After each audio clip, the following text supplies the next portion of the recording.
here's my fresh air slash heater box for my Spitfire. This is actually a TR6 heater box.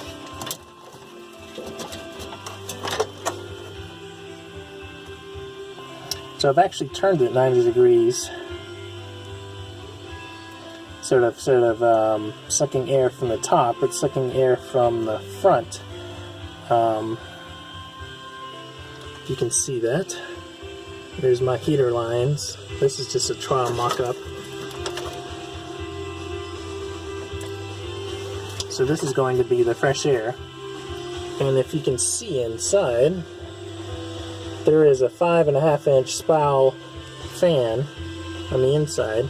And I've cut the body of the body larger to accommodate that.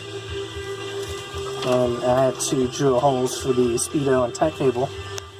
But as this vent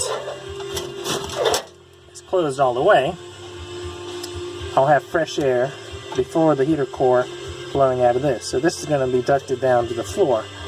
I could even actually split it and go to the floor and to the passenger component, but depending on the volume of air, I'll play with that later.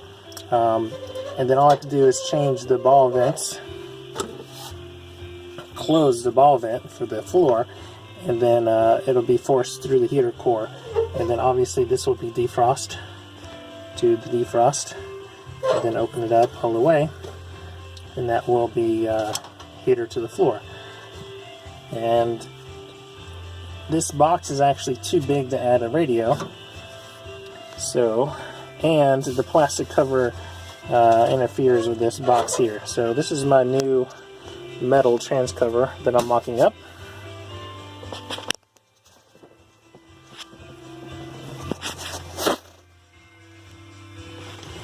And I'm going to nut insert and through bolt all these tabs and flanges for the box after it's all tested. But because it takes up more space, there's not enough room for a radio. And I just ordered an overdrive, and that should be here next week. So I'm putting the heater controls here. I'm doing a rheostat for the fan, another heater control for the vent, a small pull, and then I'm going to do a red light, warning light for the overdrive, and then I'm going to do a red light toggle switch for the overdrive. Toggle switch around a relay for the overdrive since it's close to the shifter.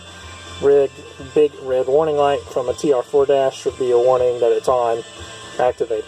I may move them around depending on where I want it. Maybe I'll put the overdrive over here, don't know, I'll work it out. But I want to make this switch component area with a slight recess. Since my radio is actually over here, I don't have a concern with the radio. So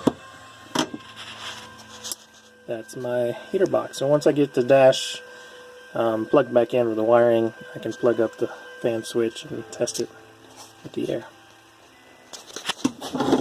And then the heater lines had to be longer in order to attach these heater hoses. And then I'm using a, I think is a GM ball valve, and I threaded this so I can just put a nut and bolt the cable to it. So that's in my new heater box design.